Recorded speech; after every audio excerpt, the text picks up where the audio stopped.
अस्सलामु अलैकुम वरहमतुल्लाहि वबरकातुहू। इंसान को मिलता वही है जिसकी वो कोशिश करता है। अल्लाह ताला ने दुनिया कोशिश में बनाई है। लक़द खलक़नल इंसाना फ़ी कबद, सूरह बलद की आया। अल्लाह कहते हैं कि हमने इंसान को कोशिश में, मुशक्क़त में पैदा किया। तो मुशक्क़त तो है और यही आजमाइश है, यही टेस्ट और ट्रायल है कि इंसान जो है अपने साइकोलॉजिकल मे बी डीमंस या डार्कनेस कह लें उस साइड को, या नफ्स अम्मारा कह लें, या कुछ वीकनेसेस, तो उनको किस तरह कंट्रोल करता है और किस तरह जो है ही और she brings the best out of them. यही आसनु अमला है।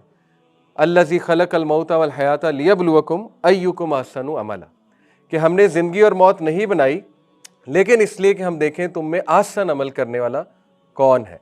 तो आसन अमल यही है जिहाद बिन नफ्स, आसन अमल यही है कि फ़ाइट योर ओन नफ्स, आसन अमल यही है कि कोई मुश्किल आ जाए तो फिर पेशेंस, सब्र, शुक्र, और आसन अमल यही है कि कोई प्रॉब्लम आ जाए तो उसको अच्छे अंदाज में सॉल्व करना।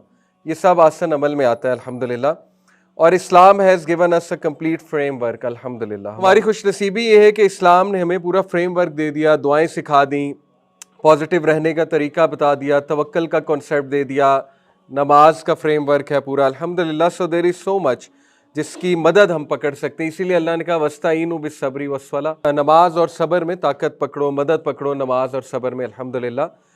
तो इसी सिलसिले में इंशाल्लाह आज का टॉपिक, जैसे कि आपको पता है लास्ट क्लास में हमने जो है वो नेगेटिव थिंकिंग को लेकर वसवसास को जो है डिस्कस किया था, और वसाविस में हमने ओसीडी को भी कुछ डिस्कस किया था और उसके कुछ मैंने आपको इस्लामिक तरीके बताए थे। फिर मैंने आपको एक साइकोलॉजिकल तरीका बताया था कॉग्निटिव रीस्ट्रक्चरिंग का, जो कि एक अच्छा तरीका है। उसमें यही है कि आप लिखते हैं अपनी ओवर थिंकिंग को और उसको लिख कर आप चैलेंज करते हैं। असल में इसके पीछे साइंस ये है कि आप अपने ब्रेन के पाथवे बनाते हैं, जो न्यूरॉन्स के पाथवे हैं।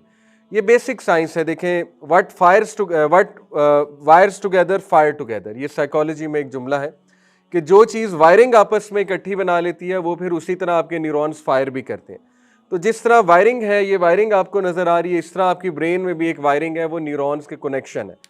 तो उन कनेक्शंस के थ्रू इलेक्ट्रिकल सिग्नल्स ट्रैवल करते हैं और वो इलेक्ट्रिकल सिग्नल्स फिर आपकी सोचें होती हैं। ठीक है, तो जाहिर है अगर आप कोई अच्छा पाथवे बना लेंगे, कोई अच्छी हैबिट बना लेंगे, तो फिर आपकी सोच भी वैसी ही बन जाएगी। तो ये बड़ी बेसिक सी साइंस है जो हमने पढ़ी, और इसीलिए ये मेथड भी अच्छा है कि यू स्टार्ट प्रैक्टिसिंग ग्रैटिट्यूड।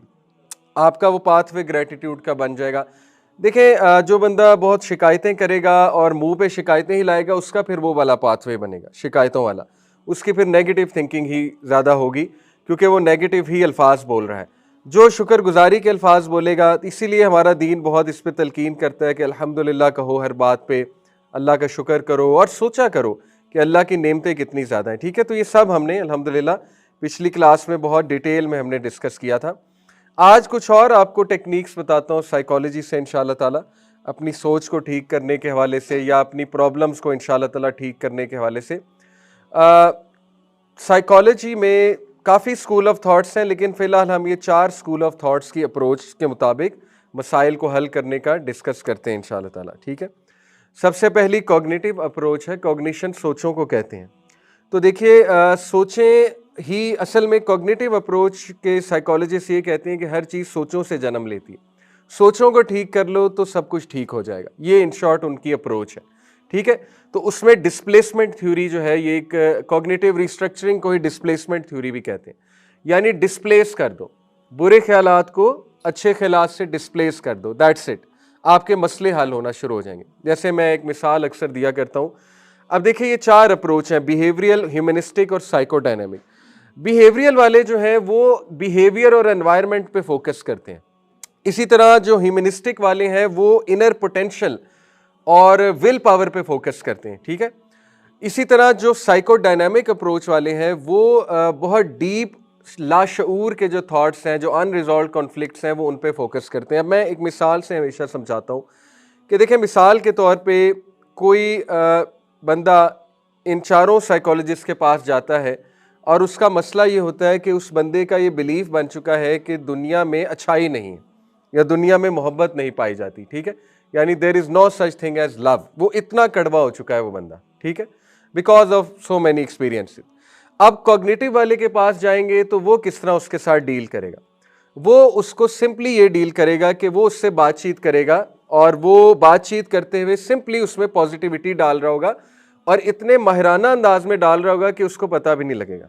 ठीक है, ये बहुत माहिर होते हैं, ये जो इस तरह के थेरेपिस्ट होते हैं, ये आपको पता भी नहीं लगने देते कि आपको पॉजिटिव कर रहे हैं बातों बातों में। ठीक है, जैसे मिसाल के तौर पे अगर वो कहेगा कि मैं समझता हूँ कि दुनिया में कोई अच्छाई नहीं है, कोई जो है ना वो खैर खाई नहीं है, सब सेल्फिश हैं, सब अपना मतलब देखते हैं और कोई लाभ नहीं है दुनिया में, बस ये दुनिया जो है ना क्योस है और हमें क्यों पैदा कर दिया गया, मतलब अल्लाह मार ही देता तो बेहतर था, इस तरह की बातें। ठीक है, तो वो सिंपली उनसे पॉजिटिव गुफ्तगू करने लग जाएंगे कि नहीं देखें दुनिया में मोहब्बत है वगैरह वगैरह, इस तरह पॉजिटिव जुमले। यू गेट माई पॉइंट, यानी सिंपली नेगेटिव सोच को पॉजिटिव सोच से वो रिप्लेस करेंगे। और ये बहुत ज़्यादा थेरेपी एक सेशन में नहीं होता, उससे बहुत ज़्यादा बातचीत करनी पड़ेगी। ठीक है, ताकि उसकी सोच तब्दील हो, ताकि वो पॉजिटिव बात करे, पॉजिटिव बात सुने, फिर तब्दील हो उसकी सोच। ठीक है, ये होता है बेसिकली। बिहेवियरल अप्रोच वाले के पास अगर वो जाता है तो वो सिंपली क्या करेगा, वो उसको मशवरे देगा कि यार सबसे पहले तो आप नहाया करें। ठीक है, यानी आपने नहाना ही छोड़ दिया, सबसे पहले तो आप साफ सुथरे रहा करें। इसके बाद ये कि आप अच्छे कपड़े पहना करें, कलरफुल कपड़े पहना करें। ये क्या आपने काले काले कपड़े पहने हुए, ठीक है ना, आप अपने बाल संवारा करें, वो इस तरह की चीज़ें एड्रेस करेगा उसकी। वो कहेगा यार अपने माहौल चेंज करें, आपने इतना डार्क कमरा बनाया हुआ है, मतलब इस कमरे में तो कोई भी डिप्रेस हो जाए आके। ठीक है, आप अपनी बेडशीट साफ सुथरी रखा करें। ठीक है, फिर आप अपनी कंपनी चेंज करें, अपने दोस्तों को चेंज करें। फिर वो मे बी ये एड्रेस करेगा कि आप गाने कौन से सुनते हैं। अब वो बंदा पता लगे जोन एलिया की शायरी सुन रहा है या वो जो है वो कवालियाँ सुन रहा है पुरानी दुखी किस्म की, तो फिर उसकी सारी सोच यही बन चुकी है कि दुनिया जो है ये मैस है। या वो जो है ना वो नाहिलिज्म की मूवमेंट फॉलो कर रहे हैं, जो नाहिलिस्ट फिलोसफर्स गुजरे हैं, जो वो था फिलोसफर बहुत बड़ा जर्मन नीचे, तो उसके आप कोट सुने, वो बहुत बड़ा नाहिलिस्ट था। नाहिलिज्म एक स्कूल ऑफ थॉट है जो वर्ल्ड हेटेड फिलोसफी है, कि दुनिया से नफरत फिलॉसफी। और ये तमाम जो वेस्टर्न लिटरेचर आपको मिलता है 18वीं और 19वीं सदी का, चाहे वो शेक्सपियर हो, चाहे वो पोइट हो कोई बहुत बड़ा, चाहे वो कोई फिलोसफर हो, वेस्टर्न लिटरेचर, ठीक है, जर्मन भी आते हैं उसमें, वो नाहिलिज्म की मूवमेंट है। इसीलिए आप गौर करें वेस्टर्न आर्ट बहुत डार्क है, कभी आपने गौर किया, डार्क आर्ट है बहुत ज़्यादा, और इस्लामिक आर्ट बहुत होपफुल है। ये बहुत वाज़ेह फ़र्क है, आप किसी आर्ट के स्टूडेंट से कभी पूछिएगा। Western art is very Gothic, very dark, उसमें डिप्रेसिंग चीज़ें ज़्यादा हैं। ठीक है, और Islamic art is full of colour. आप कैलीग्राफी देखें, आप हमारे स्ट्रक्चर्स देखें कितने कलरफुल हैं। आप वेस्टर्न स्ट्रक्चर देखें, बिल्डिंग्स के बहुत गॉथिक हैं, बहुत अजीबोगरीब वाइब आती है, बहुत शैतानियत सी टपकती है उनमें, डिमोनोलॉजी की झलक मिलती है। ठीक है, उसकी वजह ये कि वेस्टर्न जो मुआशरा है वो बहुत डिप्रेशन से गुजरा था, बहुत ज़्यादा। अगर आप उनकी हिस्ट्री पढ़ें 15 to 17 सेंचुरी बहुत डिप्रेशन वाला उनकी सोसाइटी में डिप्रेशन थी। ठीक है, तो उस वजह से उनके इंटेलेक्चुअल जो हैं वो बहुत डार्क साइड की तरफ गए और वो बाकायदा नाहिलिस्ट फिलॉसफी के कायल हो गए थे कि ये सब फजूल है, रिलीजन भी फजूल है, चर्च भी फजूल है, चर्च भी धोखा देता है, पोप भी धोखा देता है, ये सब आपस में मिले हुए, इस तरह की बातें। ठीक है, और कोई किसी के साथ सिंसेयर नहीं है, हम सब कीड़े मकोड़े हैं, हम सब ने कुचले जाना है, मारे जाना है। यानी इस तरह के आपको उनके कोट्स भी मिलेंगे जब आप उन फिलोसफर्स को डीप डाउन स्टडी करेंगे। ठीक है, तो इसीलिए ये फिर आगे इन थ्योरीज ने मजीद इन ख्यालात को जो है ना वो स्ट्रेंथन किया। सर्वाइवल ऑफ द फिटेस्ट है जो पूरी जंगल की थ्योरी है कि बस अपने आप को बचाओ, दूसरों की छोड़ो। ठीक है, तो ये एक मटीरियलिज्म और ह्यूमनिज्म की जो मूवमेंट, ह्यूमनिज्म जो है ये humanity, it's not about humanity if you study about it. Humanism पूरी एक मूवमेंट है, ह्यूमनिज्म इंतहाई मटीरियलिस्टिक मूवमेंट है। ह्यूमनिज्म मूवमेंट का मतलब है कि think about your self only, in short. ठीक है, तो ये जो लिटरेचर है ये देखेगा वो बिहेवियरल अप्रोच वाला कि ये कहीं वो लिटरेचर तो बहुत ज़्यादा नहीं। आपने अक्सर नोट किया होगा ये जो अक्सर टीवी सीरीज बनती है ना, उनमें बहुत ही डिप्रेसिंग एक वो कंक्लूजन दिया होता है कि जी दुनिया है ही ऐसी, डील विद इट। ठीक है, this is quite a depressing solution कि no one is sincere at the end of the day, बड़े बड़े धोखे दे जाते हैं अपने। ठीक है, तो दैट्स वाई अगर तो कोई बंदा वो चीज़ें देख रहा है तो ऑब्वियसली उसमें डार्कनेस ज़्यादा होगी और उसमें होपलेसनेस बहुत ज़्यादा होगी, क्योंकि वो चीज़ें फॉलो कर रहा है, वो लिटरेचर फॉलो कर रहा है। ठीक है, जबकि if you read Islam, Quran, तो इट्स फुल ऑफ होप। सुभान अल्लाह, हदीस they are full of hope, और Islamic characters they are full of hope. ठीक है, हैविंग सेड इट, वेस्ट में भी होपफुल कैरेक्टर्स होंगे, लेकिन मैं जनरली अगर कंपेयर करूं तो western literature is very depressing, western poetry is very depressing. Okay, तो बिहेवियरल अप्रोच वाला ये चीज़ें देखेगा कि इसकी ये चीज़ें छुड़वाओ, क्योंकि ये चीज़ें जो है इसको इस कंक्लूजन पर लाई हुई है कि दुनिया बेकार। ह्यूमनिस्टिक वाले के पास जाएगा तो वो थोड़ी सी डांट डपट करेगा, उसका ये तरीका होगा कि देखो अपना कद देखो, अपनी शक्ल देखो कितनी अच्छी दी है अल्लाह ने, ठीक है ना, और अल्लाह ने तुम्हें जो है इतनी नेमतें दी हैं, अगर तो मुस्लिम ह्यूमनिस्टिक साइकोलॉजिस्ट है, या ये कि भाई तुम्हारे अंदर इतना पोटेंशियल है, क्यों ज़ाया कर रहे हो अपने पोटेंशियल को, उसका तरीका थोड़ा ये होगा, आप समझ रहे, यानी वो उसके अंदर के पोटेंशियल को थोड़ा सा ललकारेगा, अंदर की विल पावर को जगाएगा कि अपना ख्याल रखो, क्या कर रहे हो, तुम पे इतनी जिम्मेदारियां हैं, ये ह्यूमनिस्टिक अप्रोच होती है, ठीक है। यानी माइंडफुलनेस है इसमें, सेल्फ अवेयरनेस है, एक्सेप्टेंस ऑफ द प्रॉब्लम है, कि बजाय कि वो उसे कहे कि ब्लेम, देखें कुछ लोग आपकी हाँ में हाँ मिलाते जाते हैं तो आप मजीद विक्टिम बनते जाते हैं, ऐसा होता है ना। जैसे आप किसी के पास गए कि मेरी लाइफ में ये प्रॉब्लम्स हैं, अब कुछ लोग हर चीज़ में हाँ मिलाएंगे तो आप और विक्टिम बन जाएंगे, आप कहेंगे फिर मैं तो बहुत बड़ा विक्टिम हूँ या बहुत बड़ी विक्टिम हूँ, मेरे साथ तो हुई ज्यादती है। लेकिन कुछ दोस्त आपने देखे होंगे वो हाँ में हाँ नहीं मिलाएंगे, वो कोई काउंटर नैरेटिव भी देंगे, ताकि आप भी ये एहसास करें कि मेरी भी तो कोई जिम्मेदारी है ना मेरे प्रॉब्लम्स में, या माशरे ने मुझे तबाह किया या इर्द गिर्द के लोगों ने ही मुझे तबाह किया। तो ये सेल्फ एक्सेप्टेंस वाली जो अप्रोच है ह्यूमनिस्टिक अप्रोच होती है, ठीक है। इसी तरह सेल्फ टॉक है, इसमें एम्पावरमेंट है, and asking your self is it helping me वगैरह वगैरह। साइकोडायनामिक वाले के पास अगर वो जाएगा या जाएंगी कि इस सोच के साथ कि जी दुनिया में मोहब्बत नहीं है या दुनिया में बस जो है ना वो तबाही है ये वो जो है वो बहुत ज़्यादा उनके साथ बातचीत करके, उनकी ड्रीम्स पूछ के या उनका बचपन पूछ के जो है ना वो कुछ ना कुछ ऐसा निकलवा लेगा कि मिसाल के तौर पे वो ये निकलवा लेगा कि बचपन में इनके वालिद बहुत टॉक्सिक थे, उन्होंने इन्हें बहुत मारा है, ठीक है, तो इस वजह से ये इनका बिलीफ बन गया कि अगर ये ऐसा कर सकता है वालिद जैसा फिगर, तो फिर तो ख़त्म बात, फिर तो कोई भी सिंसेयर नहीं है दुनिया में। हैविंग सेड इट, हम सब की ज़ाहिर कमी बेशी होती है फैमिलीज़ में, तो आप इसको अप्लाई ना फ़ौरन कर लीजिएगा कि मेरा वालिद सख्त है तो लिहाजा, ये एक्सट्रीम केसेस हैं, एक्सट्रीम केसेस। वालिद सख्त से मुराद है ऐसा वालिद जो बहुत एब्यूसिव हो, ठीक है, उसकी बात की जा रही है। नॉर्मल वालिदैन डांटते हैं मारते हैं कोई मसला नहीं, वो उनकी बात नहीं की जा रही, ठीक है। तो ये बहुत ही कोई एब्यूसिव केस होगा, एक्सट्रीम एब्यूसिव केस होगा, जिसकी वजह से वो इस लेवल पर पहुंच गई या वो बंदा इस लेवल पे पहुंच गया कि लव है ही नहीं, मिलता ही नहीं लव, ठीक है, या उसको किसी बहुत ही लव्ड वन ने धोखा दिया होगा जो कि अनरिजॉल्व कॉन्फ्लिक्ट है उसका। तो ये चीज़ें चारों अप्रोचेस लगाई जाती हैं साइकोलॉजी में एक बंदे के मसले को एड्रेस करते हुए। तो ये देखें, इस एंगल से आप भी देख सकते हैं अपने इशू को थोड़ा सा। मिसाल के तौर पे कॉग्निटिव अप्रोच से अपने मसले को देखें कि eight the end of the day देखें ये मेरी सोचें ही हैं, ओवर थिंकिंग है, अभी कुछ हुआ तो नहीं ना, this is just I am thinking कि ऐसा हो जाएगा वैसा हो जाएगा, मेरे को खिलाफ हो जाएगा, ठीक है, या मैं तबाह हो जाऊंगा या हो जाऊंगी वगैरह वगैरह। तो eight the end of the day ये सोचें हैं, एक तो ये, तो इन सोचों को ठीक करना चाहिए, ठीक है।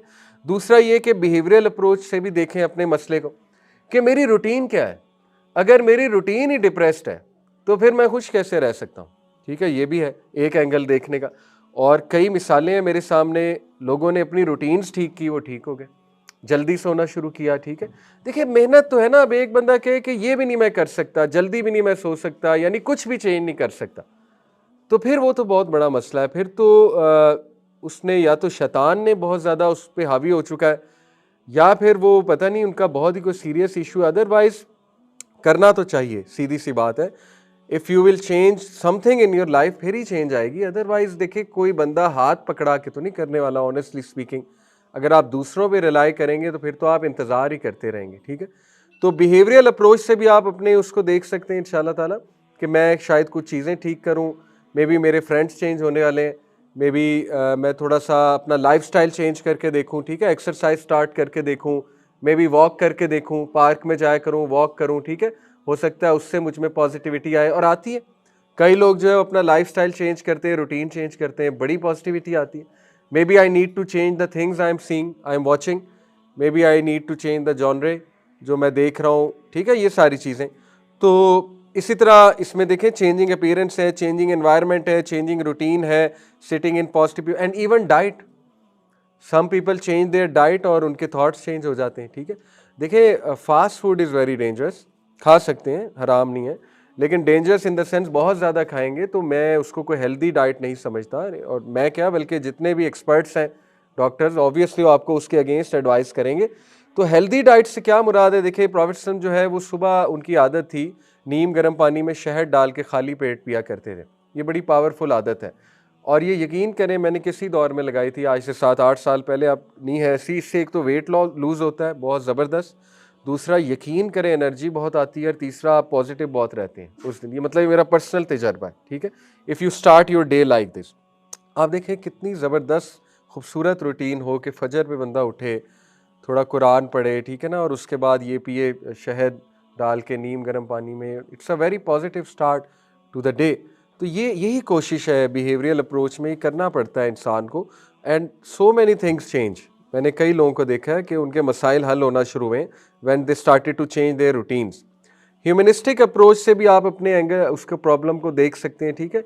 आप अपनी स्ट्रेंथ्स की तरफ नज़र डाल सकते हैं, अपनी स्ट्रेंथ्स पे गौर कर सकते हैं, अपनी स्ट्रेंथ्स को यूज़ करके और अपने मे बी अल्लाह ताला से दुआ करके और एक्सेप्टेंस ऑफ द प्रॉब्लम की तरफ आके कि यार I need to accept this problem. Maybe शायद मैं इस प्रॉब्लम से बहुत टग ऑफ वॉर कर रहा हूँ, तो टग ऑफ वॉर करने से कभी प्रॉब्लम बढ़ भी जाती है। Sometimes you have to accept कि है तो है, अब क्या करें, ठीक है। जैसे वो हर क्लास में बताता हूँ, बाबा जी ने कहा था अब अल्लाह मारना चाहता है तो फिर क्या करें, सैलाब आ गया है, रब ने मारना है तो फिर मारना है, की करिए, असी मरनगे, रब नू राजी करने वास्ते मर के दिखावांगे। तो ये एक्सेप्टेंस ऑफ द प्रॉब्लम भी ह्यूमनिस्टिक अप्रोच है कि भाई अब है तो है, क्या करें, अब रो कर तो ज़िंदगी नहीं गुजार सकते, अब कुछ तो करना है, आगे तो बढ़ना है, ठीक है, और इंशाल्लाह जन्नत को टारगेट करना है। हमारी सबसे बड़ी मोटिवेशन जन्नत है, तो जन्नत जब तक मोटिवेशन है तब तक क्या ज़रूरत है इतना ज़्यादा डिप्रेस होने की, ठीक है। तो इसी तरह self talk is very important कि आप अपने आप को बकअप किया करें, पॉजिटिव रहा करें, सेल्फ टॉक किया करें कि यार मैं इतना भी बुरा नहीं हूँ। शैतान आपको बहुत बुरा फील कराएगा, eight the end of the day कुछ क्वालिटीज़ भी हैं, चलो कुछ ना कुछ कोशिश तो जारी है ना, तो वो किया करें अपने आप से सेल्फ टॉक इंशाल्लाह ताला। और ये भी बड़ा ज़रूरी है, asking your self is it helping me. ये भी अक्सर अपने से बात किया करें या लिखा करें कि ये जो सोचें हैं मेरी, एक हेल्प मुझे किस तरह से कर रही हैं, या ये जो मैंने अपने आप पे खुद प्रॉब्लम्स में इन्वॉल्व हूँ ये मुझे हेल्प तो नहीं कर रही, ठीक है, तो I need to find some solution. तो ये बड़ी सोल्यूशन ओरिएंटेड अप्रोच है, ह्यूमनिस्टिक अप्रोच जो होती है, ठीक है। इसी तरह साइकोडायनेमिक अप्रोच से भी आप अपने मसले को देख सकते हैं कि मे बी ये शायद कोई पास्ट का अनरिजॉल्व कॉन्फ्लिक्ट है मेरा, जिसको मुझे सॉल्व करना चाहिए। I need to overcome it, I need to face my demons, I need to be courageous, ठीक है। कभी कभी हम करेजियस नहीं होते, हम उस मसले को फेस नहीं करना चाह रहे होते, तो उस मसले को फेस करें, कोई बात नहीं, पास्ट में जो हुआ सो हुआ, आगे बढ़े इंशाल्लाह ताला। और अल्लाह से दुआ करें कि अल्लाह ये मेरे ट्रॉमा को आप हील कर दें, आप हील कर सकते हैं, अल्लाह ताला से ज़्यादा कौन है जो हील कर सकता है। तो खैर अगर इसकी आप डिटेल में जाएं, साइकोडायनेमिक अप्रोच में हिप्नोटिज़म भी इसमें होता है, तो ये बहुत इंटरेस्टिंग अप्रोच है। अगर आप साइकोडायनेमिक थेरेपिस्ट के पास जाते हैं, ये सिगमंड फ्रॉयड का स्कूल ऑफ थॉट है बेसिकली। इसमें ट्रांसफरेंस मेथड होता है, इसमें हिप्नोटिज़म होता है, इसमें जो है फ्री एसोसिएशन एक मेथड है, ठीक है। फ्री एसोसिएशन में होता है कि वो क्लाइंट को कहते हैं कि बोली जाओ, जो मुंह में आता है बोली जाओ, रुकना नहीं। तो वो गिबरिश भी बोलता है तो वो कुछ ना कुछ पिक कर लेते हैं उसकी लैंग्वेज से, और उन्हें पता लग जाता है व्हाट्स गोइंग ऑन, या इसका ट्रॉमा क्या है वगैरह वगैरह, ठीक है। इस तरह जो ड्रीम इंटरप्रिटेशन भी एक मेथडोलॉजी होती है, कहते हैं अपने ड्रीम सुनाओ, आजकल ड्रीम्स क्या आ रहे हैं, तो बड़े माहिर होते हैं, वो ड्रीम से भी पकड़ लेते हैं बात को कि इनका मसला क्या चल रहा है। जैसे स्ट्रेस के ड्रीम्स हैं, स्ट्रेस के ड्रीम्स डिफाइंड है, ये जो सिगमंड फ्रॉयड था और कार्ल जंग, इन्होंने ड्रीम इंटरप्रिटेशन भी की हुई है। साइकोलॉजी में पढ़ाता हूँ, उसमें मैंने स्टूडेंट्स को पढ़ाया हुआ है पूरा ड्रीम इंटरप्रिटेशन। तो इन्होंने कुछ साइंस बताए कि अगर ये वाला ड्रीम आ रहा है तो इसका मतलब है ये ट्रॉमा है। इनकी एक कैलकुलेशन है, ज़रूरी नहीं कि वो ऑथेंटिक हो, आप पढ़ सकते हैं, गूगल पे आके लिखें सिगमंड फ्रॉयड एंड कार्ल जंग ड्रीम इंटरप्रिटेशन। लेकिन आप ये भी पढ़ें इस्लामिक ड्रीम इंटरप्रिटेशन, इस्लाम क्यूए का आर्टिकल है, islamqa.info, आप गूगल पे लिखें ड्रीम इंटरप्रिटेशन इस्लाम क्यूए, तो वो भी बहुत खूबसूरत है, ठीक है। ड्रीम जो है ना वो मुख्तलिफ तरह से इंटरप्रेट होती है इस्लाम की रूह से, हमारे स्कॉलर्स ने बयान किया। मिसाल के तौर पे सबसे पहले ड्रीम इंटरप्रेट होती है कुरान के थ्रू। मिसाल के तौर पे कुरान में अल्लाह ताला ने कुछ सिंबल्स बताए हुए, कुछ नाम बताए हुए, और उन सिंबल्स के साथ कोई स्टोरी जुड़ी हुई है। मिसाल के तौर पे किसी को परिंदा नज़र आता है ड्रीम में, तो कुरान में परिंदे की स्टोरी क्या है कि परिंदा क्या है, खबर लेकर आता है। अबाबील ने क्या, उसने क्या किया था, जो वो हुदहुद था, खबर दी थी।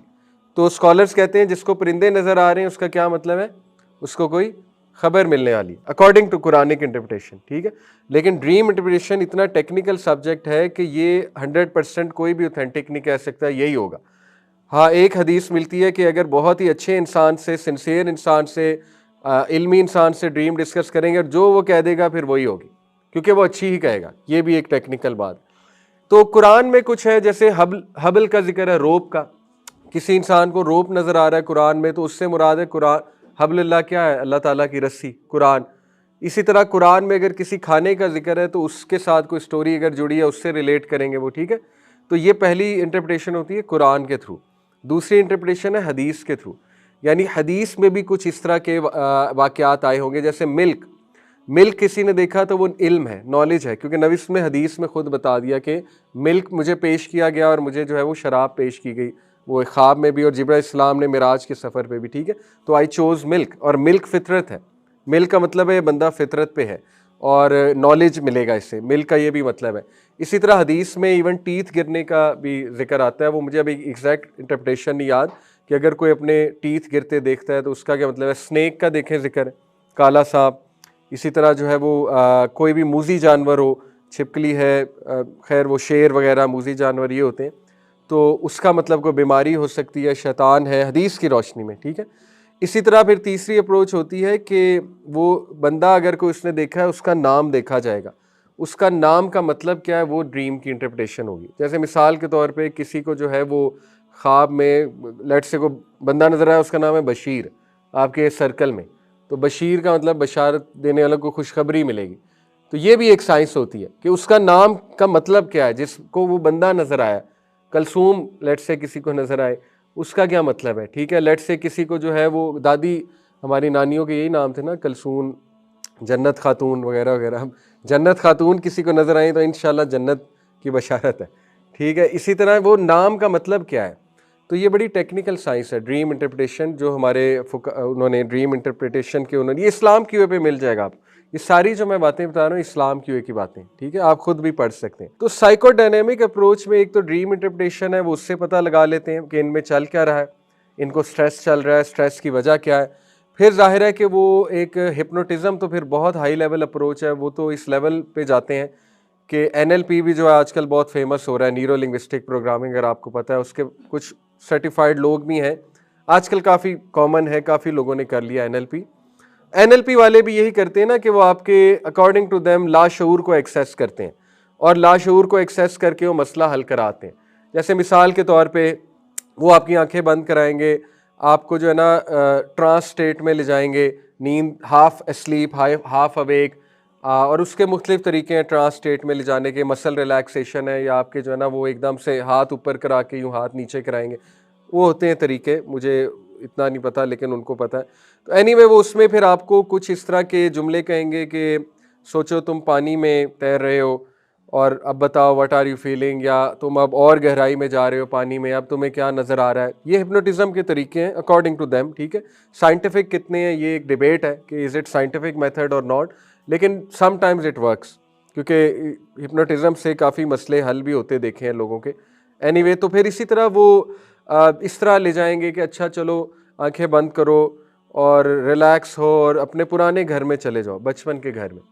अब वो बचपन के घर में ले जाएंगे, अब वो कहेंगे अच्छा इस कमरे में जाओ, फलाने कमरे में, तो वो उस कमरे में ले जाके कहेंगे क्या नज़र आ रहा है, तो वो कुछ तो बताएगा ना, मुझे ये नज़र आ रहा है बचपन के कमरे में या बचपन के घर में कौन कौन है, वो ये पूछेंगे सबसे पहले।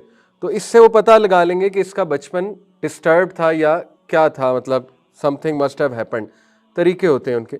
तो वो जब उन्हें पता लग जाएगा फिर वो जो है ना रिजॉल्व करेंगे मुख्तलिफ तरीक़ों से। एक तो वो उन्हें रिलैक्स करा के कहेंगे कि अब ये मसला ख़त्म हो रहा है, तुम यही सोचो कि मसला ख़त्म होने वाला है वगैरह वगैरह। और बहुत ही हाई लेवल अप्रोच ट्रांसफरेंस होती है। ट्रांसफरेंस में ये होता है कि वो बंदा जिनके साथ उनका मसला होता है वो खुद बन जाते हैं, वो थेरेपिस्ट जो होता है उसी में, हिप्नोटिज़म में, और वो उसके साथ वो मसला हल भी कर लेते हैं।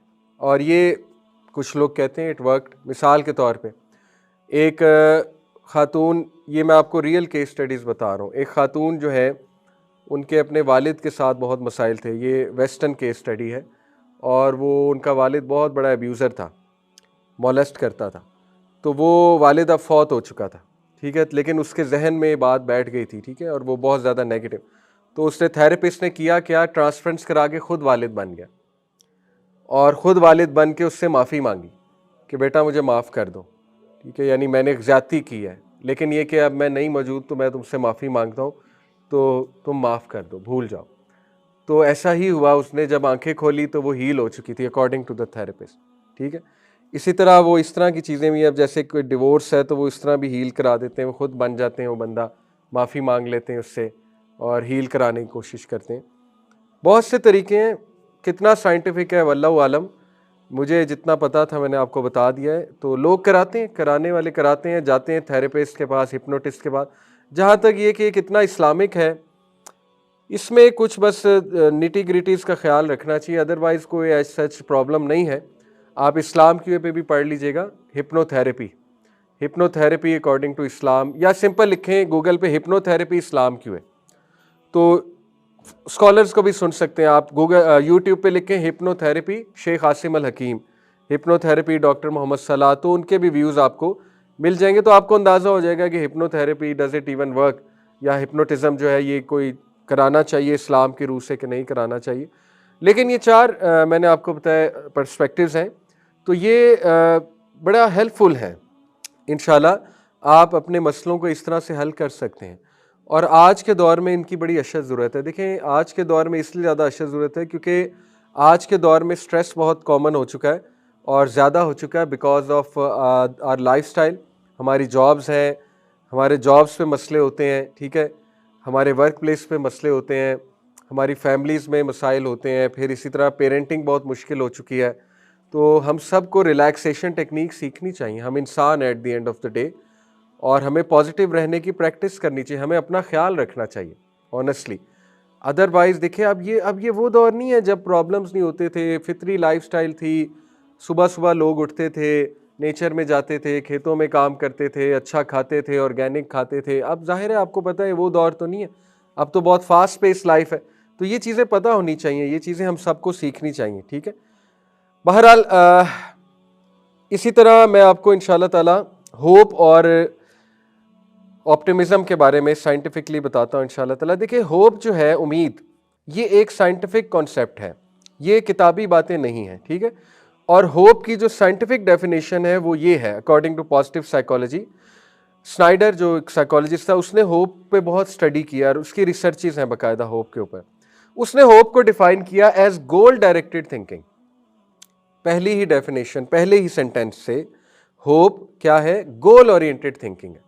तो साबित हुआ कि होप किताबी बातें नहीं हैं, होप हवाई बातें नहीं है, होप गोल ओरिएंटेड थिंकिंग होती है। पहली चीज, in which the person utilizes pathway thinking and agency thinking. अब ये आपको समझना पड़ेगा, पाथवे थिंकिंग क्या है, एजेंसी थिंकिंग क्या है। पाथवे थिंकिंग ये है कि जो बंदा होपफुल होना शुरू हो जाता है, होप की तरफ आता है, तो वो सॉल्यूशंस के पाथवेज बनाता है, ठीक है। यानी वो बैठता है, वो कहता है यार छोड़ो डिप्रेशन को, डिप्रेस होके क्या करना, आओ सॉल्यूशन और पाथवेज बनाते हैं। सॉल्यूशन नंबर 1 ये है, सॉल्यूशन नंबर 2 ये है, सॉल्यूशन नंबर 3 ये है, सॉल्यूशन नंबर 4 ये है। अगर ऐसा होता है तो क्या होगा, अगर ऐसा होता है तो क्या होगा, आप समझ रहे? ये पूरी कैलकुलेशन है कि व्हाट इफ दिस हैपेंस, फिर मैं क्या रूट लूंगा। अच्छा, व्हाट इफ दिस हैपेंस, फिर मैं क्या रूट लूंगा। What if worst case scenario happens, फिर मैं क्या रूट लूंगा, मेरा बैकअप क्या है। ये सब थिंकिंग कहलाती है pathway thinking, okay. Pathway thinking के साथ है एजेंसी थिंकिंग। एजेंसी थिंकिंग है कि उसने पाथवेज तो बना लिए, लेकिन अब वो इतना मोटिवेटेड है होप की वजह से कि वो एजेंसी की तरफ आएगा, यानी एक्शन, एजेंसी कहते हैं एक्शन को, यानी अब वो एक्शन की तरफ आएगा, अब वो एक्शन ले लेगा। अच्छा चलो, let's try this, let's try this, ये ट्राई करके देखते हैं, ये ट्राई करके देखते हैं। कुछ ना कुछ वो ट्राई करेगा, हाथ पैर हिलाएगा, उसका मसला हल होना शुरू हो जाएगा। ये है होप, ओके, उम्मीद।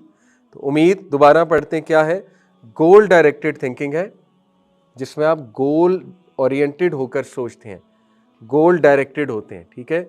अब आए इस्लाम को अप्लाई करते हैं इस डेफिनेशन के ऊपर। सबसे ज़्यादा hopeful way of life Islamic way of life, सबसे ज़्यादा होपफुल वे ऑफ लाइफ, ठीक है। कैसे? इस्लाम आपको इतना बड़ा गोल देता है, इतना बड़ा गोल देता है इस्लाम आपको गोल ये दे रहा है कि जन्नत तुम्हारा गोल है, अल्लाह से मुलाकात तुम्हारी गोल है, ठीक है। इस गोल के आगे कोई गोल आप सोचें, सारे गोल्स जो है वो छोटे हैं इस गोल के आगे। और ये ऐसा गोल है जिसका मरते दम तक आपके पास चांस है अचीव करने का। ये ऐसा गोल है, ये कभी ख़त्म नहीं हो सकता। दुनिया के गोल्स ख़त्म हो सकते हैं, मिसाल के तौर पे आपका गोल था आईवी लीग में पढ़ने का, नहीं हुआ, ख़त्म, एज बढ़ गई, कैसे पढ़ेंगे, ख़त्म हो गई बात, ठीक है, गोल ही ख़त्म हो गया। आपका गोल था फुटबॉलर बनने का, रोनाल्डो की तरह, नहीं बन सके, गोल ख़त्म हो गया, फिनिश, एंड ऑफ स्टोरी। जन्नत ऐसा गोल है जो मरते दम तक है, ठीक है, जो आखिरी सांस तक आप अचीव कर सकते हैं। तो सोचे कितनी, यहीं से होप डिफाइन हो जाता है कि इस्लाम ऐसी गोल डायरेक्टेड थिंकिंग आपको देता है कि डजेंट मैटर जो मर्जी हो गया तुम्हारी लाइफ में, यू स्टिल हैव जन्नत, you still have got the chance to go to जन्नत। डजेंट मैटर, तुमने कोई मसला कर दिया, किसी को मार दिया है, मर्डर कर दिया है, कत्ल कर दिया है, सजा काट रहे हो, उम्र कैद काट रहे हो, doesn't matter. Goal directed thinking क्या है कि भाई चलो इस दुनिया में ही है ना, आखिरत में क्या है, जन्नत, और जन्नत विन विन सिचुएशन है, जन्नत मिल गई तो बात ख़त्म, ठीक है। तो आप सोचें ना, मैं आपको एक मिसाल देता हूँ। आप जैसे सहाबा से भी गुनाह हुए हैं, एक सहाबिया और सहाबा, उनकी तौबा बहुत मशहूर है।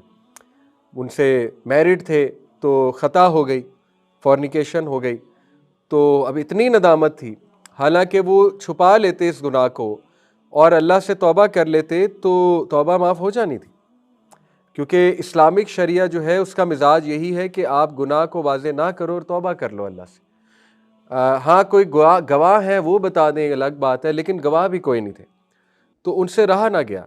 उनकी नदामत इतनी ज़्यादा थी, उन्होंने कहा कि रसूलुल्लाह सल्लल्लाहु अलैहि वसल्लम के पास आ गए कि ये मामला हुआ है तो मुझे पनिश किया जाए, मुझ पे हद पनिशमेंट लगे, ठीक है। और मैरिड बंदे की हद पनिशमेंट पे रजम है, और रजम जो है ये बहुत सख्त सज़ा होती है। इसमें जो है वो उसको गाड़ कर ज़मीन तक, उसका चेहरा सिर बाहर होता है और उसको पथराव किया जाता है। ये बहुत पेनफुल सज़ा है, ठीक है, रजम। तो वो इस लेवल का उन सहाबी का ईमान था, उन्होंने कहा मुझे रजम चाहिए, तो ऐसा ही हुआ। हालांकि उनको सहाबा ने समझाया, वाक़या है पूरा, सहाबा ने उनकी काउंसलिंग की कि आप छुपा लें अपने गुनाह को, कोई बात नहीं, हमें पता लग गया ना, हम भी छुपा लेंगे, लेकिन आप अल्लाह से तौबा करें। लेकिन नहीं, उन्हें चैन नहीं आया, उन्होंने कहा मुझे यही चाहिए, और ऐसा ही हुआ। और अल्लाह ताला ने उनकी तौबा कबूल की, और क्या कबूल की होगी, जो सहाबियाँ थीं जहाँ तक उनकी बात थी, वो हामला हो गई, तो वो रसूल सल्लल्लाहु अलैहि वसल्लम के पास वो भी आई। तो रसूल सल्लल्लाहु अलैहि वसल्लम ने कहा कि कम बैक, जब ये तुम्हें बर्थ हो जाए। बर्थ हो गई, फिर आई, कहती मुझे सज़ा चाहिए। देखिए क्या ईमान था, कोई और होता वो तो भाग जाता। तो रसूल सल्लल्लाहु अलैहि वसल्लम ने कहा कि इस बच्चे को दूध पिलाओ, जब ये बच्चा थोड़ा बड़ा हो जाएगा फिर आना। अब ये चांस दिया जा रहा है उसे, अगर आप इस्लामी मिजाज समझें, ठीक है, इस्लामिक पनिशमेंट, उसे चांस दिया जा रहा है, चली जा, मतलब अल्लाह से तौबा कर जाके। वो फिर आ गई, बच्चा जब बड़ा हुआ 2-2.5 साल का, आ गई, कहती आप सज़ा दें। तो फिर बड़ा हैरान हुए सारे सहाबा, उनका ईमान देख के बड़ा हैरान हुए। तो फिर ऐसा ही हुआ, उनको रजम किया गया, और उनके खून के छींटे, जाहिर है वो वाक़या है पूरा, वो पढ़े किसी के ऊपर तो बंदे ने बड़ी कराहत शो की, उसको स्टोरी नहीं पता होगी, उसको यही पता होगा रजम हो रहा है, ठीक है, तो उसने बड़ी कराहत शो की। तो नबी सल्लल्लाहु अलैहि वसल्लम ने कहा कि अगर तुम्हें इस औरत की तौबा को पूरे मदीने में डिवाइड कर दिया जाए, तुम सब माफ़ हो जाओ, यानी इसकी इतनी बड़ी तौबा इस औरत की, ठीक है। तो वो कौन लोग थे, वो गोल उनका क्या था, जन्नत मिल जाए, दुनिया में सज़ा पा लें लेकिन जन्नत मिल जाए। हालांकि दुनिया में सज़ा की ज़रूरत नहीं थी, वो तौबा कर लेते हैं, इंशाल्लाह माफ़ था, अल्लाह की तरफ से गुनाह माफ़ था, उनका गुनाह अल्लाह ने छुपा लिया।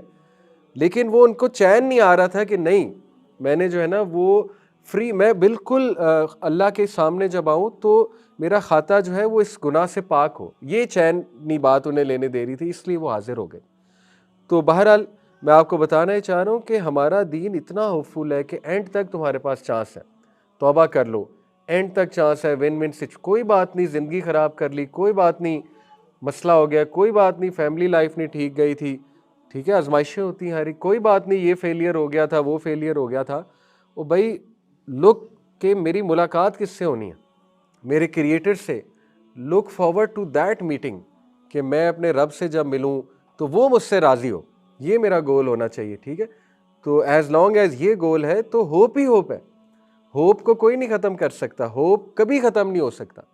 Hope is the only thing इस दुनिया में जिसको ख़त्म नहीं किया जा सकता है, क्योंकि वो एंड तक रहता है होप, ठीक है। उसके बाद इस गोल डायरेक्टेड थिंकिंग के बाद लेकिन एजेंसी और पाथवेज भी होने चाहिए। हाथ पर हाथ धरे बैठे नहीं रहना चाहिए, एजेंसी थिंकिंग और पाथवेज बनाने वाले बने। देखें, मैं भी इसकी कोशिश करता हूँ। जैसे कोई मसला चल रहा है ज़िंदगी में, तो आप बजाय कि ओवर थिंकिंग करने के भाई कॉपी पेंसिल पकड़ें और नोट पैड खोलें और उस पर लिखना शुरू हो जाएं कि ये मसला चल रहा है, इसका सोल्यूशन नंबर 1 ये नज़र आता है, सोल्यूशन नंबर 2 ये नज़र आता है, सोल्यूशन नंबर 3 ये नज़र आता है।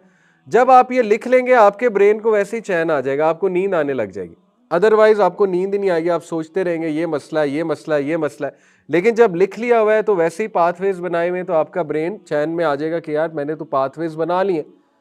उसके बाद फिर एजेंसी थिंकिंग पर आए कि अब मैं एक्ट करना शुरू करूं। Let's try solution number 1, let's go to, चलो if that doesn't work let's try solution number 2, if that doesn't work let's try solution number 3। और साथ साथ अल्लाह से मदद मांगी जा रही है, इस्तिखारा किया जा रहा है।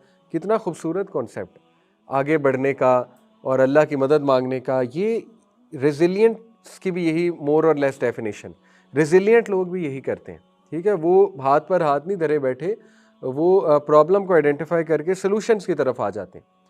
तो अब if someone is going through a lot of pain, family issues की वजह से, डिवोर्स की वजह से, तो आए सोल्यूशन लिखें।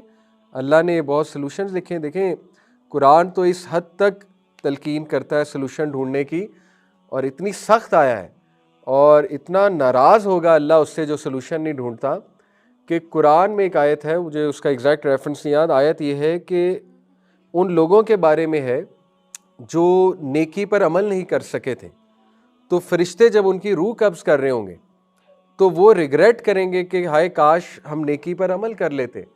तो फरिश्ते उनको डांटेंगे अल्लाह की तरफ से।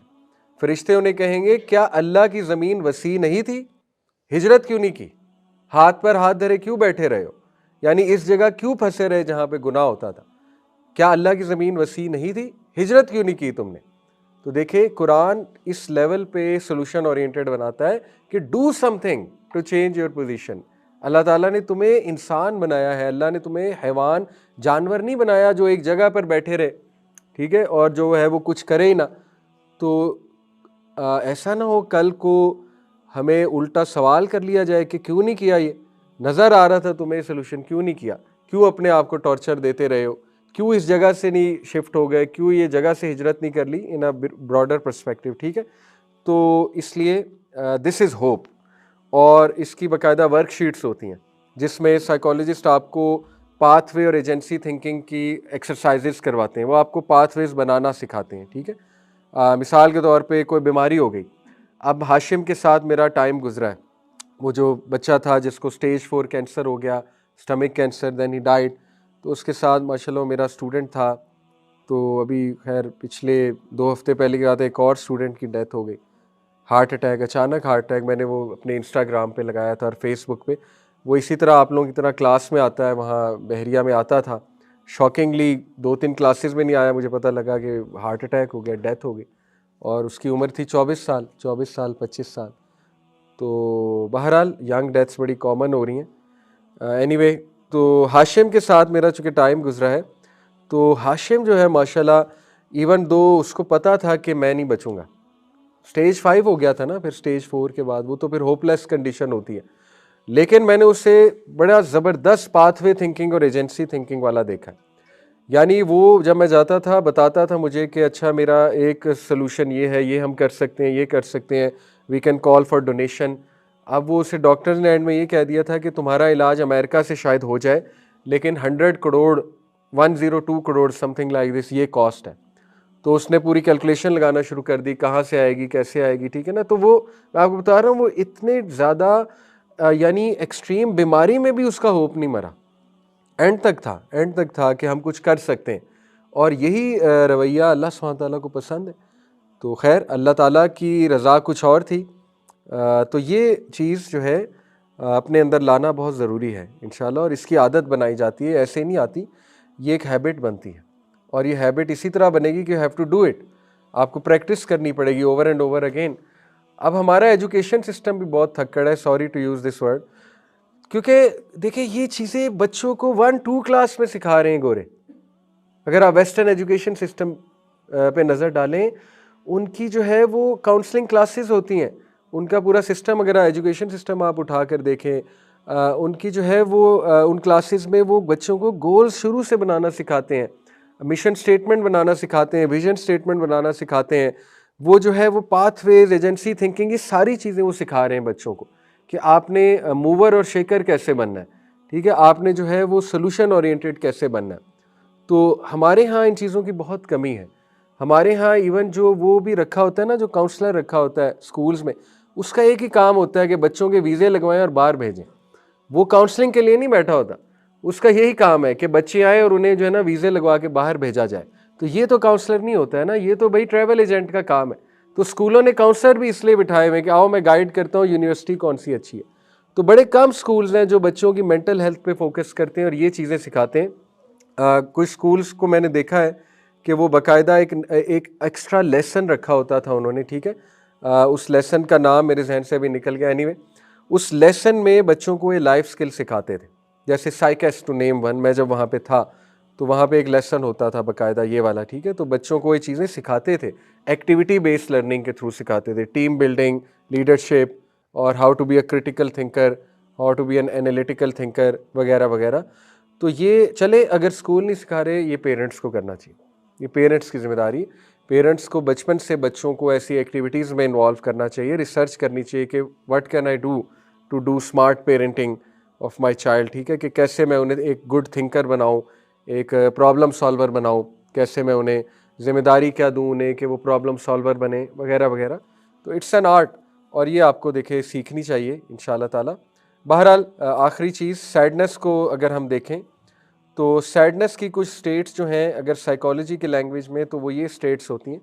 जब बंदा गमगीन होता है तो उसका लो स्पिरिट हो सकता है, डिस्पेयर, ये मुख्तलिफ हर वर्ड का एक अलग मीनिंग है। देखिए जो डिस्पेयर है उसमें होता है लॉस ऑफ होप। जो ग्लूम है, ग्लूम ऐसी सैडनेस को कहते हैं जिसमें काले बादल छाए होते हैं और आपको लगता है अंधेरा है, हर तरफ अंधेरा है, ठीक है, ग्लूमी ग्लूमी मूड जिसे कहते हैं। इसी तरह जो डेजोलेट है वो खालीपन को कहते हैं। इसी तरह जो ग्रीफ है, ग्रीफ होती वो सैडनेस है जो किसी चीज़ के लॉस के नतीजे में आती है, ग्रीफ कहते हैं उसे, ठीक है। तो ये मुख्तलिफ नाम है। Types of sadness according to our, यानी कह लें एक्सपीरियंस जो मेरा है और साइकोलॉजी। एक तो वो सैडनेस होती है जो आप अपने ऊपर खुद लाते हैं, एक वो सैडनेस होती है जो दूसरे जिनकी वजह होते हैं, एक वो सैडनेस होती है जो किसी सरकमस्टेंस की वजह से होती है, ठीक है। ये 3 सैडनेसेस हैं और तो कुछ नहीं है। जो आप खुद अपने ऊपर लाते हैं वो गलत फैसलों की वजह से होती है, रिग्रेट्स की वजह से होती है, गुनाहों की वजह से होती है, ठीक है ना। और शायद अपने जो एक आइडियल है लाइफ का उसके मुताबिक ज़िंदगी नहीं गुजार रहे होते, उसकी वजह से होती है। ये वो वाली सैडनेस है। जो सैडनेस है जो दूसरे आपको देते हैं वो आप समझ गए, ताने और दूसरों की सख्त बातें या दूसरों का धोखा दे देना, ठीक है, या दूसरों का आपके साथ सख्ती करना, सख्त लहजे में बात करना वगैरह वगैरह, वो sadness brought down by others है। सैडनेस बिकॉज ऑफ सर्कमस्टेंस है, बीमारी की वजह से, बीमारी एक सर्कमस्टेंस है, कोई चीज़ नहीं मिली वो एक सर्कमस्टेंस है, कोई फेलियर आ गया ये एक सर्कमस्टेंस है, कोई बहुत बड़ा शॉकिंग इंसिडेंट हो गया ये एक सर्कमस्टेंस है वगैरह वगैरह। अब देखिए कुरानिक जो दुआज हैं वो इन तीनों टाइप्स ऑफ सैडनेस को एड्रेस करते हैं। रब्बिन सुरनी अलल कौमिल मुफसिदीन, ये है sadness brought down by others. Work place पे कोई तंग कर रहा है, ठीक है, आपको गमगीन कर रहा है, आपको टफ टाइम दे रहा है, अल्लाहुम्मा इन्ना नजअलुका फी नुहूरिहिम व नऊज़ु बिका मिन शुरूरिहिम, ये दुआ है। इसी तरह ये दुआ है, my lord support me against the corrupting people, कितनी खूबसूरत दुआ है, हज़रत नूह की दुआ है गालिबन, या हज़रत मूसा की दुआ है। इसी तरह जो है वो ये दुआ है, दुश्मन से बचने की दुआ है, बहुत लंबी दुआ है, हिस्नुल मुस्लिम में मिल जाएगी आपको, या व इय्याका नस्तईन में मिल जाएगी, प्रोटेक्शन अगेंस्ट एनिमीज़। तो दुआएं सिखाई हैं अल्लाह के नबी ने। फिर ये देखिए, रब्बो अन्नी मस्सनी शैतान बिनुस्मिन व अज़ाब, ये दुआ भी हज़रत अयूब की है, लेकिन इसमें है कि शैतान मुझे तंग कर रहा है, शैतान मुझे छू रहा है, किससे, टॉर्मेंट से, शैतान ने मुझे अजाब में मुब्तला किया हुआ है। ये हज़रत अयूब की दुआ है। हज़रत अयूब जो है वो बहुत तकलीफ़ में थे, क्योंकि थे तो वो इंसान ही, तो ऑल्दो नबियों का ईमान बहुत हाई होता है, लेकिन वो बड़ी शदीद बीमारी से गुजर रहे थे। और इस हालत में शैतान आपको पता है बहुत एक्टिव हो जाता है, वो फिर ज़्यादा वसवसे डालना या तकलीफ़ देना ज़्यादा, ठीक है ना, होपलेसनेस की तरफ लाना। तो देखिए कितनी मदद उन्होंने अल्लाह से मांगी है। तो आपको भी अगर शदीद वसवसे आ रहे हैं, शैतान ने आपकी ज़िंदगी अजीरन की हुई है लेट से, तो ये दुआ करें हज़रत अय्यूब अलैहिस्सलाम वाली कि अन्नी मस्सनी शैतानु बिनुस्ब व अज़ाब।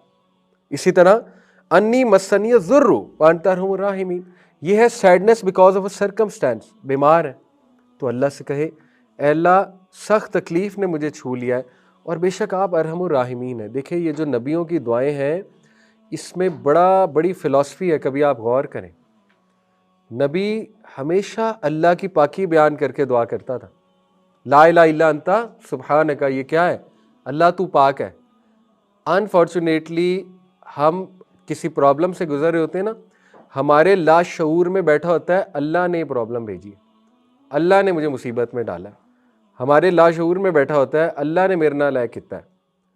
ओ भाई सबसे पहले ये कहें अल्लाह तू अरहमुर राहिमीन है, वल्लाहु रऊफ़ुन बिल इबाद, तू तो बहुत रऊफ़ है, रहीम है, तू तो बहुत मोहब्बत करने वाला है, ठीक है। इन्ना बतशा रब्बिका लशदीद इन्नहु युबदिउ व युईद वहुवल गफूरुल वदूद। लेकिन उसके आगे ये भी है कि वहुवल गफूरुल वदूद, तू बहुत मोहब्बत करने वाला है, तू बहुत ज़्यादा पर्दा डालने वाला है।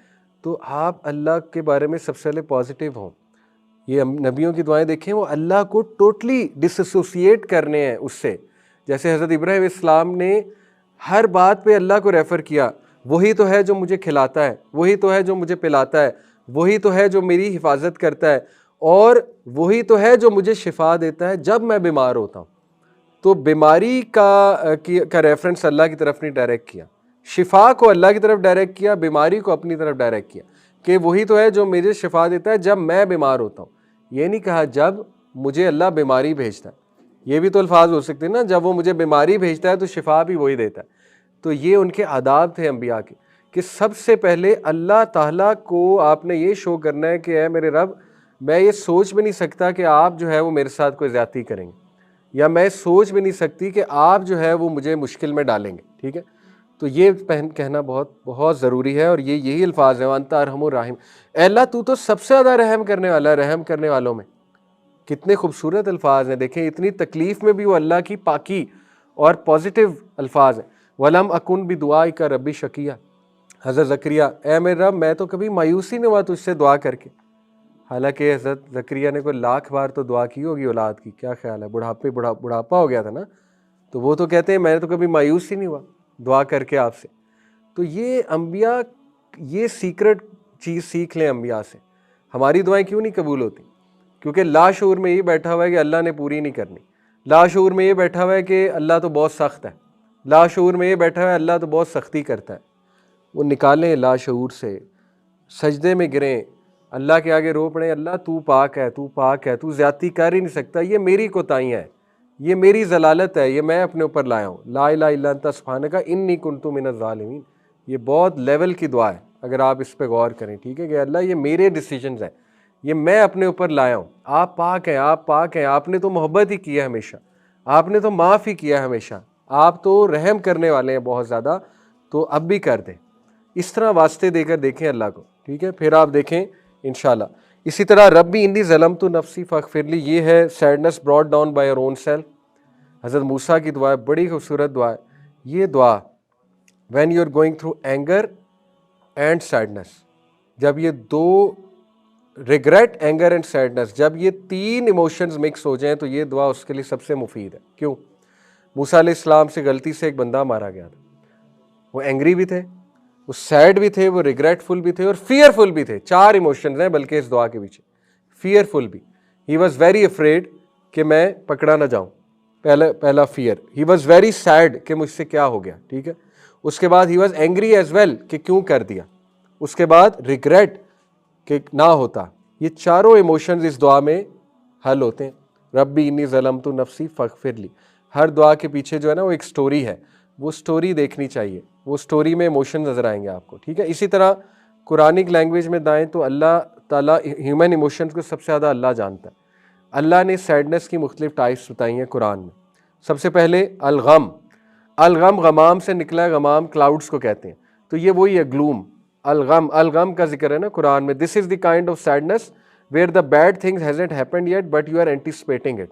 यानी काले बादल जब आ जाते हैं ना तो फिर अगला स्टेप क्या होता है, बारिश होना या लाइटनिंग होना।